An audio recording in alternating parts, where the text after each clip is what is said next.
Buenas tardes, ¿cómo están? Vamos a estar tocando anestesia y sus diferentes tipos y características en específico, ¿verdad? Como para hacer un resumen general de la materia, ¿verdad? Como ustedes saben, el hecho de hacer anestesia es el concepto en sí significa sin ninguna sensación, una inhibición general o parcial de la sensibilidad, sea por un padecimiento o una artificialmente producida, ¿verdad? Este procedimiento protege frente a la agresión psíquica, somática, antes, durante y después de cualquier procedimiento quirúrgico que se les requiera, ¿verdad? Ya sea invasivo muchas veces para estudios, ¿verdad? La analgesia es algo diferente a la anestesia, es solamente la inhibición o la ausencia del dolor, ¿verdad? En cambio, la anestesia en sí es inhibir no solamente el dolor, sino la sensación, es un coma inducido, ¿verdad? La primera anestesia quirúrgica se hizo allá por los años 1846, o sea, por Morton, ¿verdad? Varía de acuerdo al tipo de paciente, al tipo de cirugía y a la disponibilidad muchas veces del tipo de anestesia. También a veces no tenemos todos los tipos de anestesia requeridas, ¿verdad? Importante mantener siempre en el proceso de hacer una anestesia, mantener las funciones vitales en unas condiciones óptimas, para que el cirujano se sienta este, con la capacidad de poder hacer los procedimientos sin que haya daño en el paciente, ¿verdad? Eso ocurre antes, durante y después, ¿verdad? Un mantenimiento basal del estado vital del paciente. Para eso nosotros requerimos una evaluación preanestésica, que estuvimos hablando en capítulos anteriores, y eso quiere decir el conocer al paciente, ¿verdad? Hoy es muy importante el conocimiento del paciente. En nuestras presentaciones recorridas nosotros inducimos a los internos a que ellos conozcan el paciente que están teniendo, cómo fue el procedimiento, cuál es el diagnóstico del paciente, el estado en que se encuentra para evaluar el alta o muchas veces para prepararle a un acto operatorio, ¿verdad? Para eso el paciente tiene que estar consciente de qué tipo de cirugía se le va a hacer, cuál es el diagnóstico, cuál es el tipo de anestesia, ¿verdad? Para eso hacemos una evaluación preanestésica, ya sea por un anestesiólogo, ¿verdad? Que habitualmente evalúa al paciente. Para eso nosotros hacemos la preparación de los pacientes con su respectivo análisis de sangre, coagulación, glicemia, radiografía de tórax, electrocardiograma, ¿verdad? Entonces nosotros vemos el riesgo cardiológico, neumológico, los laboratorios que requiere para un procedimiento como la hemoglobina, ¿verdad? Que habitualmente debemos mantener una hemoglobina de mínimamente 10, ¿verdad? Gramos para una cirugía electiva, ¿verdad? Claro, y un hematocrito de 30, ¿verdad? Las plaquetas deben estar por encima de 100.000. Tenemos que saber el tipaje, el tipo de grupo sanguíneo, siempre, ¿verdad? El perfil de coagulación, sobre todo el tiempo de protrombina, el tiempo de coagulación, el tiempo de sangría, ¿verdad?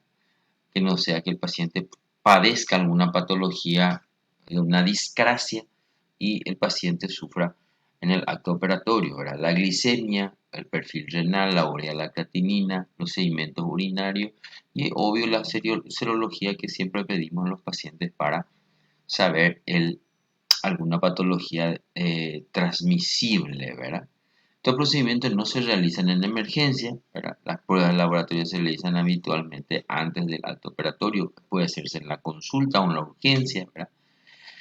Las pruebas de laboratorio son válidas máximo 6 meses previos a la cirugía, ¿verdad? Objetivo, reducir la morbimortalidad perioperatoria, aliviar la ansiedad al paciente, realizar un plan anestésico, cuál sería el tipo de anestesia requerida para ese tipo de paciente y ese tipo de cirugía, que nuestro paciente retorne al funcionamiento deseable lo más rápido posible y se le pueda dar el alta. Muy importante conocer el peso, la talla, porque las dosis habitualmente de los medicamentos, ya sea antibióticos como analgésicos, como anestésicos, requieren una dosificación kilo peso, ¿verdad? La religión es importante a la hora de actuar. hay pacientes de algunos tipos de religiones que no permiten las transfusiones de sangre, por ejemplo, ¿verdad? Las vías respiratorias, importante permitir la identificación eh, de las características que puede tener para poder darle una ventilación asistida en la necesidad de que requiera intubación traqueal, examinar al paciente de frente, de perfil, una historia clínica que nos relate si el paciente ya tuvo cirugías previas, deformidades o dificultades para la intubación orotraqueal. La principal causa de muerte por anestesia es la hipoxia, ¿verdad? Pruebas preoperatorias para saber si el paciente no está embarazada. Acuérdense que la gravidez puede ocasionar pérdida o aborto del paciente, procedimientos realizados, tipos de droga utilizados con respecto a la cirugía y también a la anestesia.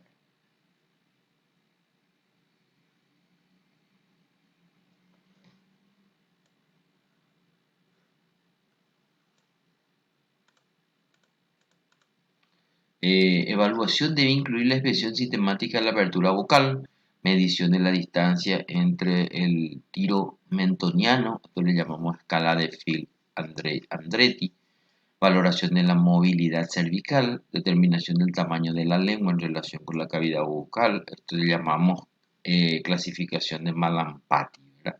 Y podemos ver la clasificación, esto tiene clase 1, clase 2, clase 3 y clase 4, ¿verdad? Cada una de las clases que es lo que se puede divisar a la inspección visual dentro de la cavidad bucal. Se puede ver en la clase 1 prácticamente todo, ¿verdad? El paladar blando, las fauces, la úvula, los pilares laterales, anteriores y posteriores, y así sucesivamente en la clase 2 se van divisando, pero cada vez menos hasta prácticamente no divisar absolutamente nada, ¿verdad?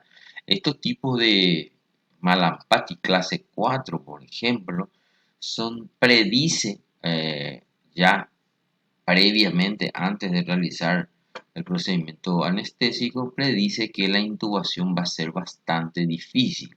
Entonces, de esa manera, el anestesiólogo ya se ve preparado antes del procedimiento quirúrgico para que pueda ir preparando otro tipo de acceso a la vía aérea, ya que se puede dificultar la intubación orotraqueal, ¿verdad? Paciente sentado, cabeza en posición neutra, con la boca abierta tanto como sea posible y la lengua en protrusión máxima, ¿verdad? Este es el test clínico, ¿verdad?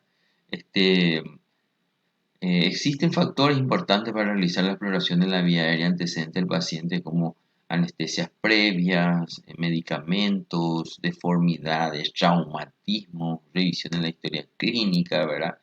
La apertura de la boca debe ser de 6 a 8 centímetros. La exploración física, movilidad de la columna cervical debe ser fácil. No debe haber artrosis. Se debe hacer la clasificación de Malampati. La distancia tiromentoniana entre el tiroides y el mentón debe ser de más o menos de 6 a 8 centímetros, ¿verdad? La visión frontal o de perfil, la evaluación de anomalías respiratorias relacionadas con enfermedades o presencia de muchas veces barba, ¿verdad? Esto es lo que nosotros medimos, la distancia tiromentoniana, ¿verdad? Esta escala se llama de Patil-Andretti, ¿verdad? Y nos da grado 1 mayor a 6, grado 2 entre 6 a 6,5 y grado 3 menor a 6 centímetros, ¿verdad? Esto es importante siempre porque nos ayuda a nosotros a poder definir las diferentes tipos de conductas ante la intubación, que puede ser bastante difícil, ¿verdad? En este caso, por ejemplo, la grado 1, la laringoscopía e intubación neotraqueal sin dificultad, ¿verdad? La grado 2, por ejemplo, ya la laringoscopía e intubación neotraqueal con cierta dificultad, y la grado 3, la intubación neotraqueal muy difícil y muy compleja, ¿verdad? Importante para que nosotros podamos ir previendo la necesidad de hacer algún procedimiento invasivo con fibrobronco o la necesidad muchas veces de hacer eh, procedimientos quirúrgicos, ¿verdad? Factores con algunas asociaciones con dificultad en el manejo de la vía aérea, dificultades previas, masculino, edad entre 40 y 59 años, obesidad, acromegalia, diabetes, reumatitis, artritis reumatoidea, apnea obstructiva por el sueño, ¿verdad? traumas, quemaduras, muchas veces que impiden que se extienda bien el cuello, hematomas en la boca, lengua, faringe, laringe, tráquea o cuello, una boca abierta solamente de 2 a 3 centímetros, una mandíbula protuida o un Malampati 3 o 4 pueden hacer que sea bastante dificultosa la intubación.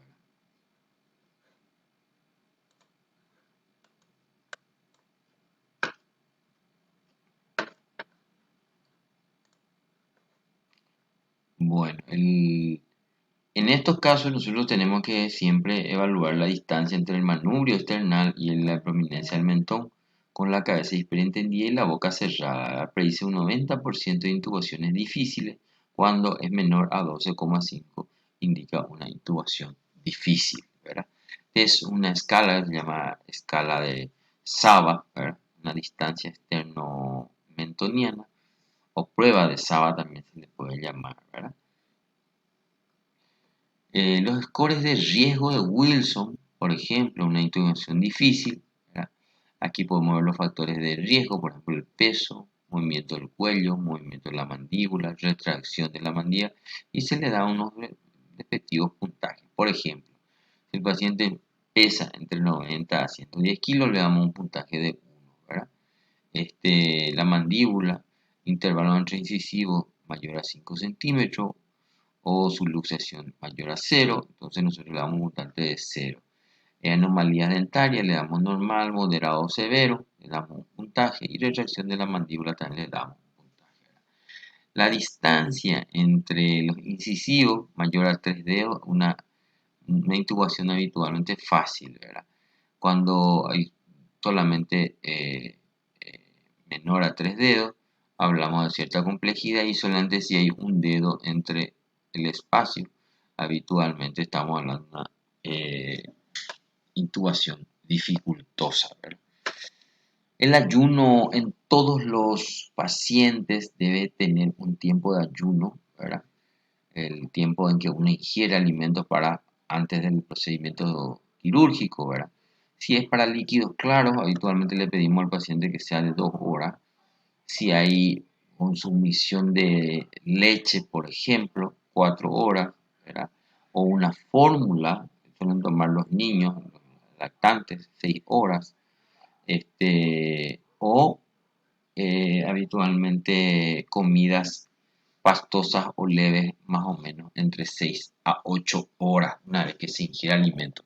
Es el tiempo que nosotros necesitamos, de 8 horas más o menos de ayuno para una cirugía, ¿verdad?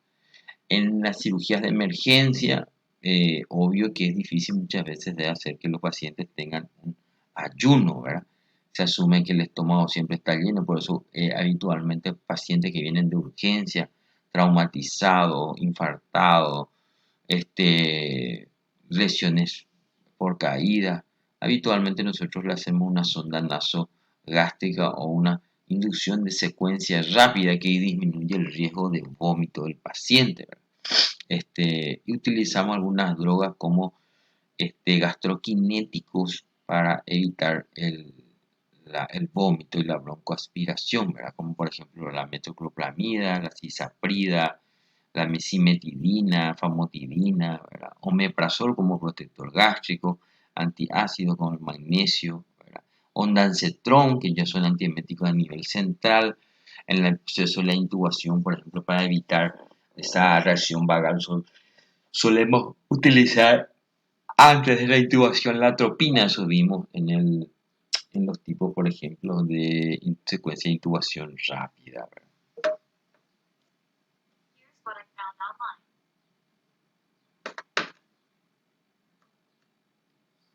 Hacemos la clasificación de los pacientes según el ASA del paciente, ¿verdad? Eso vimos en la parte de preparación de los pacientes, ¿verdad? El ASA es el estado fisiológico de los pacientes, y evaluamos la mortalidad asociada a la anestesia, ¿verdad? La clasificación del estado físico sistémico, ¿verdad?